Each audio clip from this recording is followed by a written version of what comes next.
আজকে আমরা business statistics থেকে নতুন চ্যাপ্টার আরম্ভ করব। সেটা হলো মেজার অফ সেন্ট্রাল টেন্ডেন্সি, কেন্দ্রীয় প্রবণতা। কেন্দ্রীয় প্রবণতা করার আগে আমাদের যেটা জানা দরকার, আমাদের ডাটা নিয়ে একটু আলাপ করব, কারণ স্ট্যাটিস্টিক্সে ডাটা হলো মূল জিনিস। ডাটাকে আমরা তিনভাবে সাজাই।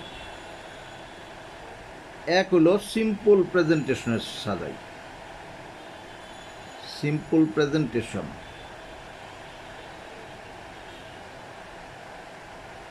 অর্থাৎ সরল নিবেশনে সাজাই।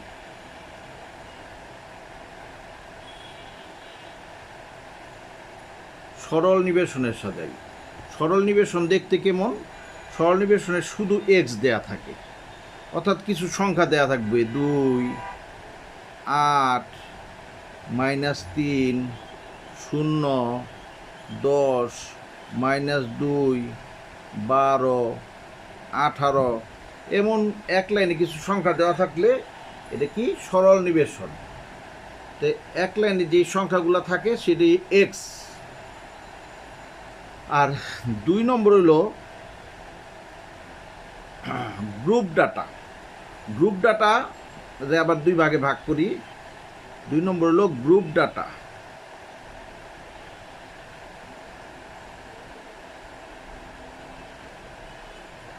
গ্রুপ ডাটা আবার 2 ভাগে ভাগ করি। একটা হলো ডিসক্রিট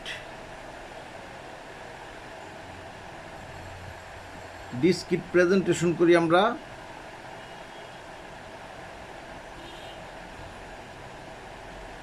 ডিসক্রিট প্রেজেন্টেশনটা থাকে এইভাবে, প্রথমে এক্স থাকে, তারপরে এফ থাকে।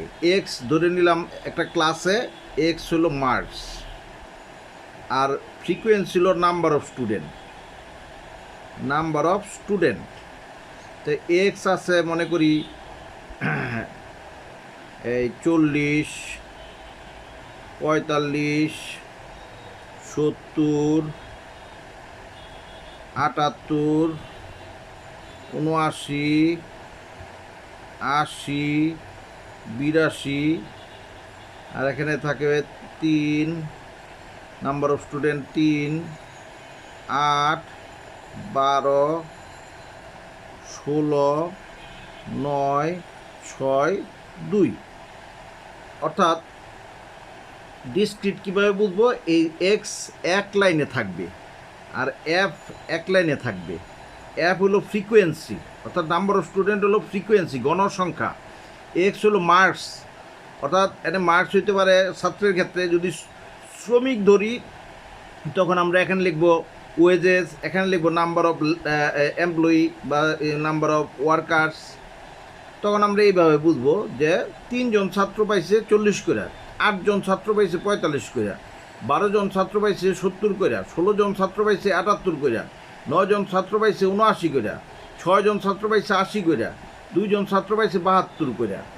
এই যে এইভাবে সিঙ্গেল সংখ্যা এক্স, সিঙ্গেল সংখ্যার এফ যদি এইভাবে দেয়া থাকে সেটারে বলি ডিসক্রিট প্রেজেন্টেশন।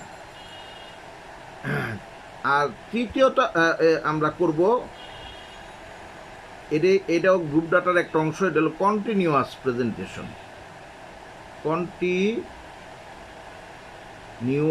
প্রেজেন্টেশন।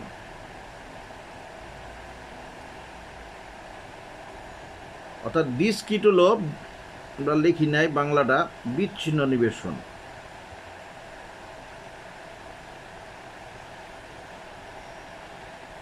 আর কন্টিনিউয়াস হলো অবিচ্ছিন্ন নিবেশন।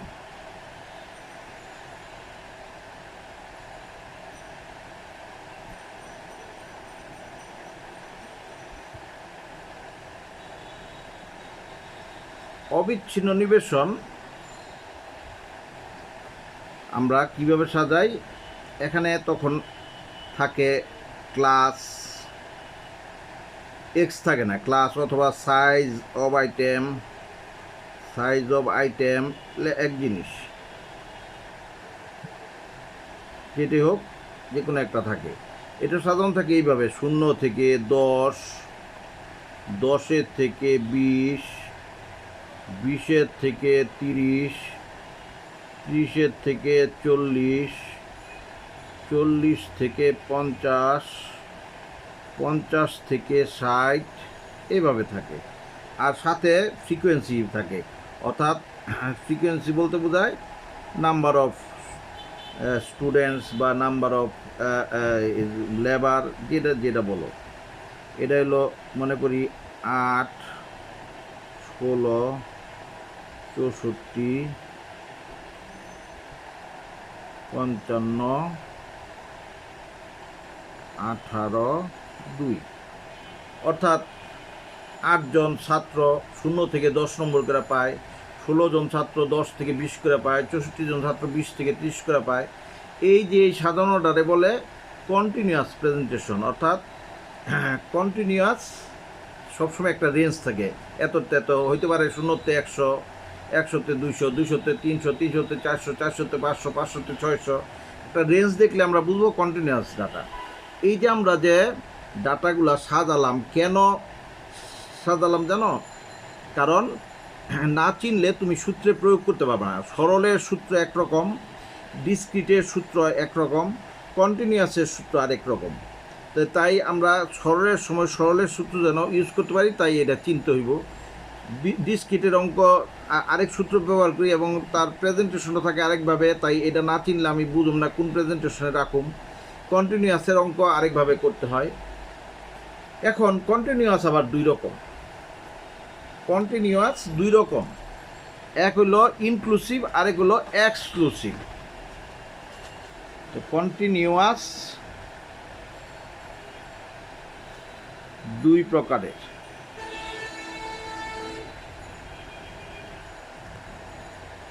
এক হলো ইনক্লুসিভ। ইনক্লুসিভ মানে অন্তর্ভুক্ত। অন্তর্ভুক্ত অর্থাৎ ভিতর থেকে গুনতে হয়। যেমন 0 থেকে 9, 10 থেকে 19, 20 থেকে 29, 30 থেকে 39, 40 থেকে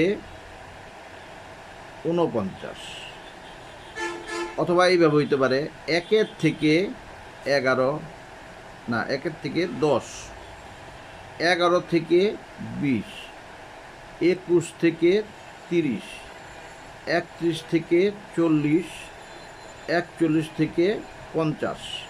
অর্থাৎ ইনক্লুসিভ চিনার নিয়ম হলো যেটা দিয়ে শেষ হয় তারপরের থেকে আরম্ভ হয়, যেটা দিয়ে শেষ হয় তারপরের আরম্ভ হয়, যেটা দিয়ে শেষ হয় তারপরের থেকে আরম্ভ হয়, যেটা দিয়ে শেষ হয় তারপরের থেকে আরম্ভ হয়। এটা হলো ইনক্লুসিভ শেখার নিয়ম। তবে একটা কথা মনে রাখবা, আমরা যখনই অঙ্ক করতে যাই আমরা কিন্তু ইনক্লুসিভ থেকে অঙ্ক করি না, ইনক্লুসিভে গ্রাফও আঁকন যায় না, ইনক্লুসিভ থেকে এক্সক্লুসিভে ট্রান্সফার করে তারপরে আমরা কি করি, অঙ্কটা করি। তাই এক্সক্লুসিভ আমাদের কাছে মূল জিনিস, ইনক্লুসিভ দিয়ে দিল আমরা এক্সক্লুসিভে নিয়ে নিই। এখন দেখো এখানে একটা কথা মনে রাখবা, এখানে কিন্তু যেইভাবে সাজাই এটার ডিফারেন্স কিন্তু 10, ডিফারেন্স কিন্তু 10। মনে হয় যেমন 9, আসলে 9 না। অন্তর্ভুক্ত মানে ভিতর থেকে গোনা, অর্থাৎ 0, 1, 2, 3, 4, 5, 6, 7, 8, 9, 10, 8, 9, এই যে দেখো 10 পর্যন্ত গেলাম। হ্যাঁ, তারপরে যদি এখান থেকে গুনি 1, 2, 3, 4, 5, 6, 7, 8, 9, 10, এই 10ই ডিফারেন্স। তো এই আমরা ইনক্লুসিভ বুঝলাম। এখন আমরা বুঝতে চেষ্টা করি এক্সক্লুসিভ।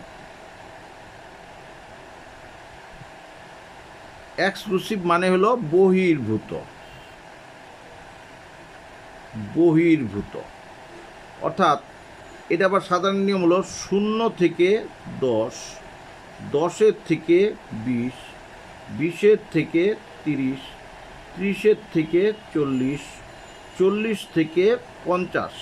এই যে এখানে দেখো যেটাতে শেষ হয়েছে সেটা দিয়ে আরম্ভ হয়েছে, যেটাতে শেষ হয়েছে সেটা দিয়ে আরম্ভ হয়েছে। ইনক্লুসিভ বলছিলাম যেটাতে শেষ হয়েছে তারপরের থেকে আরম্ভ হয়, আর এখানে যেটাতে শেষ হয় ওটার থেকে আরম্ভ হয়। আর এখানে একটা মনে রাখবা, এটা গুনতে হয় ভিতর না বাইরের থেকে, বহির্ভূত মানে বাইরের থেকে, শূন্যর পরের থেকে গুনবা। শূন্যর পরে 1 2 3 4 5 6 7 8 9 10, এই যে দেখো ডিফারেন্স, কিন্তু ডিফারেন্স একই হইব, ডিফারেন্স ওই 10ই হইব। ইনক্লুসিভে করো আর এক্সক্লুসিভে করো, ডিফারেন্স কিন্তু 10ই হবে। তো এই যে আমরা এই ডাটা সাজানোর এই পদ্ধতিটা অবশ্যই আমাদের মাথায় রাখতে হইব, নতুবা আমরা কিন্তু অঙ্কে এগুলা অ্যাপ্লাই করতে পারবো না যে কোনটা কোন সূত্র।